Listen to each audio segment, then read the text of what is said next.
Bienvenido una vez más a Roboraptor. Esta semana se la vamos a dedicar a The Amazing Spider-Man, de la que vamos a hablar ahora. Batman Begins, El Caballero Oscuro y El Caballero Oscuro, La Leyenda Renace, que la veremos este viernes y lo más antes posible tendremos la review sacada. Eso sí, tenemos suerte de poder reservar las entradas a tiempo. Sí, porque todavía Yelmo no tiene para reservar las entradas, pero bueno, haremos lo que podamos. En fin, The Amazing Spider-Man, dirigida por Mark Webb, conocido por 500 días juntos principalmente porque no tiene mucha más experiencia a partir de ahí. Ha trabajado en algunas series de televisión, en algunos vídeos, documentales, etc. El argumento, ¿va a dar un resumen tú? Sí, pues bueno, todos conocemos la historia de Spider-Man. Esta se acerca un poco más al tema cómic. Comienza, como todos sabemos, con los padres del chico llamado Peter Parker, que por razones desconocidas siempre, le entregan su hijo a sus tíos, tío Ben y tía May, y desaparecen del mapa. El chico crece pensando que sus padres han desaparecido y todo sucede normal hasta que un día pues se infiltra en Oscorp buscando una pista sobre sus padres y le pica la araña, como todos sabemos. Sí, esa araña mutada, pues se había trasteado. Exactamente. Y pues a raíz de eso el personaje pues va cambiando, se va alterando y... Tenemos al Spider-Man que todos conocemos. Exactamente. La serie de televisión. Más bromista, más gracioso. En la original hay que apuntar que se convertía en Spider-Man, le picaba la araña cuando iba de excursión con el colegio era un museo, Sí, era un laboratorio y le acababa picando una araña que se había escapado.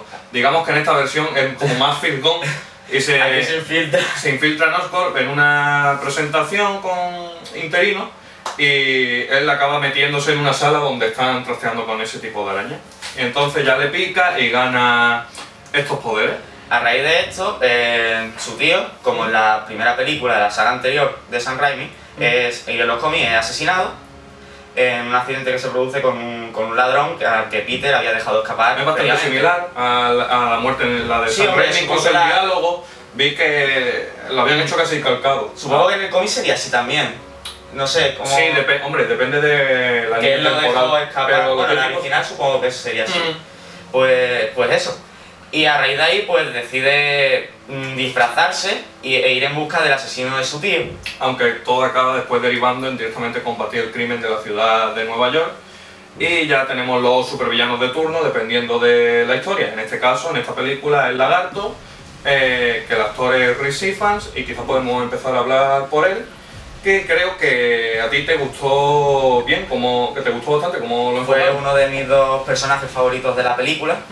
Me gustó más el actor cuando, antes de transformarse en lagarto, la evolución del personaje, un personaje bueno, con una cierta parte oscura, sabe lo que ha podido sucederle a la familia de Peter, pero no llega a revelarlo, siente mucho cariño por el chico. Sí, cuando se entera de que es el hijo de Parker y a raíz de eso pues te acabas encariñando con él, sientes mucha empatía. El personaje, un científico, perdió un brazo, trabaja con el padre de Peter y están buscando la forma de mejorar a la especie humana. Y bueno, a raíz de eso consigue arreglar su brazo gracias a una fórmula que le da Peter, de su padre, y... Peter le da el algoritmo necesario para completar esa fórmula, que es lo que le llevaba trayendo de cabeza en el laboratorio. Que estaban trabajando con células de lagarto, porque él era especialista en reptiles. En terapia transgénica. Sí, para utilizar los genes en personas del lagarto que les permite regenerarse pronto sus extremidades. Y a raíz de ahí, como ya sabemos, pues se convierte en el lagarto y... Sí, porque todo no sale según lo previsto y se le va un poco la cabeza y acaba diciendo esto es el futuro de la raza humana porque nos hace mejores. Se le va la pinza. Y quizás en ese punto pues no puedo añadir nada a lo que ha dicho José, pero sí puedo remarcar que el personaje quizás deja de estar tan bien desarrollado en la segunda parte, ya cuando se convierte en lagarto, y acaba siendo más un destruir, aplastar. Exactamente. Que no está mal, porque normalmente los villanos en las películas es difícil tratarlos completamente bien, pero que se pierde cierto potencial. Eso es cierto. Una de mis escenas favoritas de la película, que seguramente a él también le ha gustado, es cuando está el doctor preparándose para conseguir su brazo, que hay un cristal que lo parte por la mitad y se ve su reflejo del brazo que le falta, un reflejo de su otro brazo, como soñando con intentar alcanzar. Sí, fue un detalle fotográfico bonito. Fue una gran idea y la verdad es que salió muy bien ese plan. Vale, y ahora hablemos de Peter Parker, que el actor es Andrew Garfield, al que antes yo he visto en la red social, la cual él no ha visto. A mí personalmente me gustó bastante en esa película, me gustó cómo lo hizo, y cuando ya me enteré que iba a hacer de Spider-Man, pues tenía buenas expectativas para el chaval. ¿Y a ti qué te pareció? Pues por lo que he visto en documentales sobre la película, en la Sexta 3, que han hablado mucho de ella, es un fanboy de Spider-Man, es un chaval con mucha Tengo entendido que Marvel le ha regalado un montón de cómics. Pues seguramente, porque es muy fan. Ya de pequeño se disfrazaba de Spider-Man y de hecho aportó muchas cosas al personaje. Las escenas que sale él haciendo de skater, pues eso fue un toque que le dio el actor al personaje, porque él de pequeño lo hacía y quiso darle esa firma personal. Yo pienso de este actor que... Bueno, empecemos hablando de Tobey Maguire en las anteriores. A mí me pareció correcto, pero nunca llegó a retratar exactamente al Spider-Man con el que yo había crecido. Tanto en series como en cómics. A ratos quizás se quedaba como al helado, como atontado, o era por ratos quizás demasiado sentimental, porque Peter Parker siempre ha tenido estos problemas, pero en verdad siempre era un personaje con un carácter más alegre. Y esto sí lo ha transmitido este chaval mejor. No sé, lo veo más alegre, que anda moviéndose más para arriba y para abajo, que tiene sus momentos bajos como cualquier personaje que se precie, pero que, no sé, es más gracioso, tiene este Spider-Man los chistes que conocemos de la serie de televisión, y en ese sentido para mí me ha ganado este actor sobre Tobey Maguire. Yo debo decir que sí, bueno, Tobey Maguire, lo que pasa es que a mi personaje me caía genial. Tobey Maguire, aunque esté al helado, se acaba cayendo bien, y es por eso por lo que el personaje fue tan aceptado, vamos, desde mi punto de vista. Pero hay que decir una cosa, es verdad lo que dice él, porque hubo una escena en la que yo pensé realmente que estaba volviendo a ver la serie de los 90 de Spider-Man, y fue cuando están el Lagarto y Spider-Man en el colegio, en el instituto, y cuando se pone el traje Spider-Man le empieza a decir: doctor, este no es usted, no sé qué. Empieza ahí a soltarle cosas y yo digo, esto es como en la serie. Ese sí fue un gran punto positivo. Como mencionar los lanzadores de telaraña.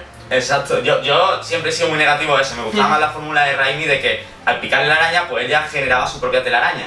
A mí personalmente no me importa, no sé, me da igual, es más clásico los lanzadores de araña y veo por lo general porque a la gente le puede gustar más. Después tenemos a Gwen Stacy, interpretada por Emma Stone, a la que quizás la mayoría la habréis visto en Zombieland, pero ya salió en otra serie de películas, y que es una actriz que me gusta bastante desde que la empecé a ver. Es divertida, es versátil, además muy guapa. Sí, y no es menos en esta película. También que hay muy buena química entre ella y Andrew Garfield, tanto que parece que se han enamorado durante el rodaje de la película y creo que ahora son pareja.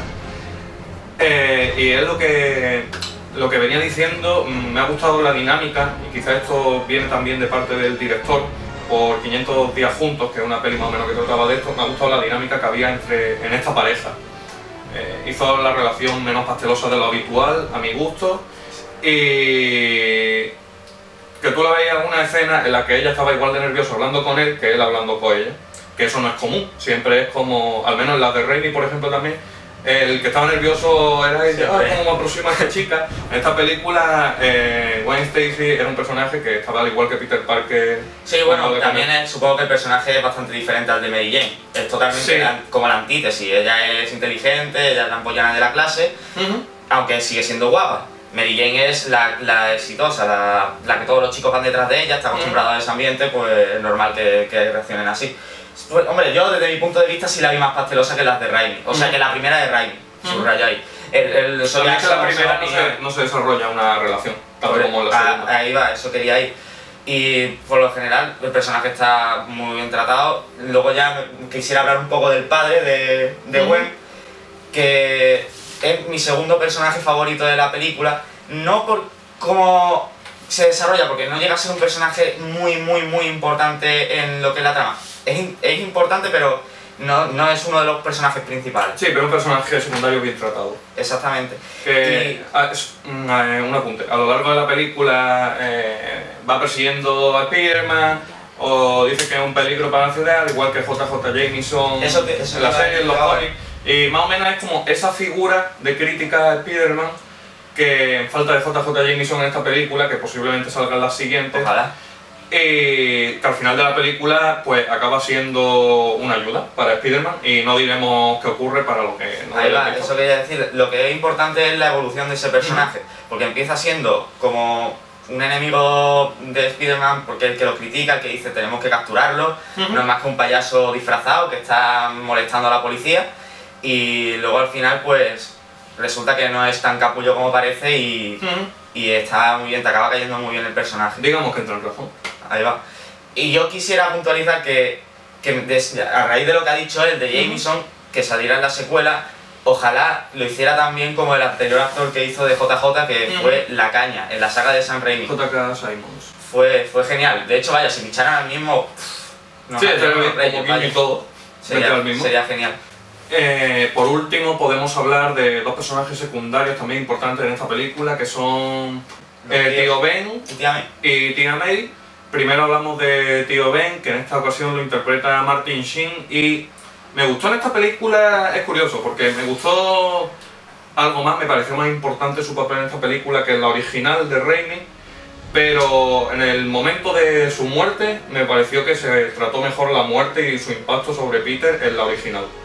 Le vi menos relevancia en esta película, pero tuvo varias escenas con Peter que tenían momentos graciosos y a la vez sirvió de mentor y me pareció bastante agradable esa escena. No sé, la original es que hasta el momento en el que murió no tuvo tanta importancia el personaje. Yo, la verdad es que aunque no tuviera tanta importancia, sí sentí más empatía por el otro Tío Ben de la saga de Sam Raimi que la de esta saga. Pese a que nosotros presenciamos, o sea, no es un spoiler, todos sabemos que el Tío Ben va a morir, como Optimus Prime, muere seguro. Pero sí, incluso viendo su muerte, sentí más empatía con la otra película que no lo vi. Me gustaría tratar mejor el tema este de la muerte del Tío Ben, pero comparado con otras muertes en la película, pero es que ya sería spoilear y tocar ese tema no prefiero no tocarlo. Se produce otra muerte en la película y es mucho más empática y compensa la muerte del Tío Ben. Pero no voy a revelar nada. Porque... Sí, y bueno, una cosa que también tengo que sacar a partir de aquí, que en el final de la película utilizan una narración de Tío Ben que le soltaba a Peter Parker, y me gusta mucho cómo cierra todo al final, que saca la moraleja de lo que le había dicho Tío Ben y lo que le había intentado instruir antes de morir con el personaje y sus acciones al final de la película. Me gustó una manera bonita de acabarlo con ese monólogo de Tío Ben. Y hablemos de... ¿Banda sonora? No, de Tía May. Ah, es verdad, se me había pasado. Una actriz que ha visto muchas películas. Sí. Incluido, creo que en Señora Dufay, creo que salía... Sí. Y en esta... es más o menos antítesis de lo que ha pasado con Tío Ben. O sea, en esta película tiene menos importancia y el personaje quizás secundario con menos importancia en la película. O sea, que no pasaba en la... al revés, pasaba en la saga anterior. En la de Raimi tenía bastante importancia. En esta película pues está ahí de fondo, tiene sus momentos, pero no hace realmente nada importante ni influye en el personaje de Peter como lo hace Tío Ben. Preocuparse. Es lo que más hace, preocuparse. Sí, y quizás espero que en la segunda película pues ya tenga más importancia el personaje para suplir la falta de esta figura paternal que era Tío Ben, y ya veamos algo más parecido al enfoque que le dio Raimi a Tía May. Podemos hablar de la banda sonora, que para suplir a la pérdida de Danny Elfman pues tenemos a Jane Horner esta vez. Danny Elfman hizo una banda sonora para la anterior película muy destacable, un tema que se quedaba en la cabeza. Esas introducciones de la saga de Raimi eran impresionantes. Y en este caso pues Jane Horner me ha sorprendido. No llega al nivel de Danny Elfman, pero acostumbrado al recicle en el que había caído últimamente sus bandas sonoras, incluido Avatar, me ha sorprendido porque yo esperaba ver algo más blando. Y funcionó, la noté con más presencia de lo que yo esperaba, aún así sin llegar a la de Danny Elfman. Yo, o sea, coincido contigo. Jane Horner es un personaje que es un compositor que siempre se recicla y utiliza bandas sonoras que ya había compuesto. En esta película, yo cuando fui al cine a verla, pues yo no recordaba que fuera James Horner el compositor, porque no me di cuenta de que había repetido alguno de sus toques que suele poner en podría ser otro compositor perfectamente. Podría haber sido otro, o sea, eso es un punto positivo, que te olvides de este tío hizo la banda sonora de tal película. Lo que sí es verdad es que no me quedé con la banda sonora en mi cabeza. No era. Ese fue el único problema. Vas a ver Batman, Los Vengadores, la banda sonora sales del cine con ella en la cabeza, esta te olvidas. Lo mismo me pasó todo lo contrario con la de Spider-Man de Danny Elfman y me encanta, vaya, la de Danny Elfman. Vale. Y ahora podemos hablar un poco en tema visual, empezando por el traje de Spider-Man, que es de lo principal que hay que hablar en este apartado. ¿A ti qué te pareció el traje de Spider-Man en comparación con el antiguo? Pues la verdad es que, hombre, sigue el mismo patrón, pero el antiguo es que para mí destacaba más. Estaba como era más similar al original. Más fiel, más elaborado. O sea, destacaba más. Si los pusieras a los dos, tus ojos se iban directamente para el de Sam Raimi. A mí me gustó el de Sam Raimi, no tenía ningún problema con él, pero también me ha gustado este, así que para mí más o menos los pongo al mismo nivel, simplemente son enfoques distintos, al igual que ocurre en los cómics, con los diseños de los personajes. Eso, que son prácticamente, también los dos encajan.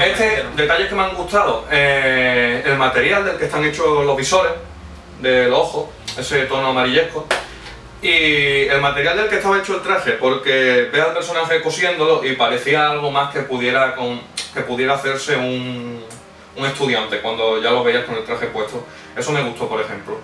Y los lanzadores de red esperaba que fueran un tocho como en la serie y me gusta cómo hicieron el diseño. Era un aparatito que recreaba en un momento. Pero eso, para mí más o menos al mismo nivel. Y de este apartado pues hay que hablar de la coreografía, de las escenas de lucha y cuando se va balanceando por la ciudad, que yo creo que en este apartado sí que vence a las de Raimi, sin duda, aunque las otras planteaban buena escenas de acción y tal, quizás con más efectos tradicionales.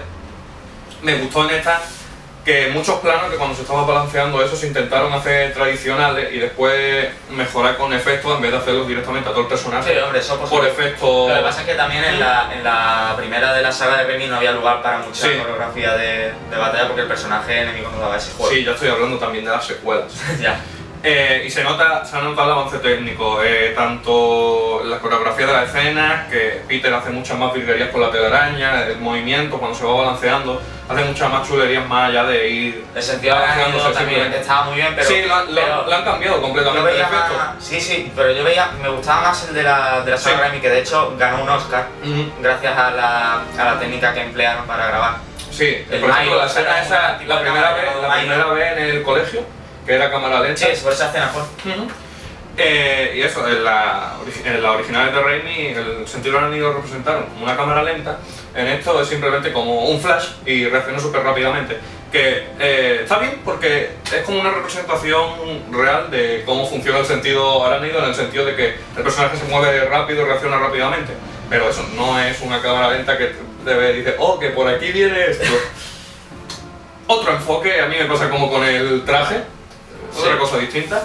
Y bueno, creo que concluyendo, para mí es un recomendable, sin duda alguna, ni alto ni bajo, pero recomendable en toda regla, y que los problemas que tuve con ella fueron ligeros y fueron principalmente la falta de desarrollo de Lagarto en la segunda mitad de la película, que se podría haber sacado más jugo el personaje, en plan como Doctor Octopus en Spider-Man 2, que tuviera más peso, y que quizá es la sensación, que no es algo malo, pero es algo que rebaja la experiencia un poco, la sensación de haber visto esto antes, pero contado de otra manera.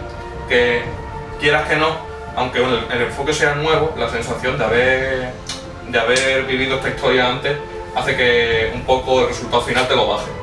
Pero que vamos, que en general me pareció muy correcta, sin estar al nivel de las grandes de Marvel Studios recientemente, pero que Sony se lo ha currado para hacer algo de esto, algo más que un reboot barato para sacar más dinero. Yo por mi parte pues tiraría un recomendable, quizás un poco más bajo que el tuyo, sí, pero hombre, yo soy más fanático de la saga de Raimi, me gustó más, pero vaya, en resumen eso. Tuve algunos problemillas con la película yo también, quizás alguno también fue de lo del lagarto, otros agujerillos que se me quedaron por rellenar, y es que vaya, por lo general es eso. No salí disgustado, que es algo que suelo decir mucho de películas que voy a ver al cine, pero vaya, no puedo decir otra cosa. La película, pues, yo cuando la fui a ver, fui a verla bastante pensando no me va a gustar, soy demasiado fan de la saga de Raimi, pero... Acaba metiéndote en el bolsillo, aunque no te encante, digamos. Y bueno, esto es todo con Spider-Man. Ahora pasaremos el resto de esta semana a Batman Begins, Caballero Oscuro y Caballero Oscuro, La Leyenda Renace, que tenemos muchas ganas de verla. Dale a like, suscribiros, dejad comentarios y ahora también tenemos Twitter, así que dejaremos algo que nos curremos, una imagen o algo al final del vídeo con nuestra dirección de Twitter.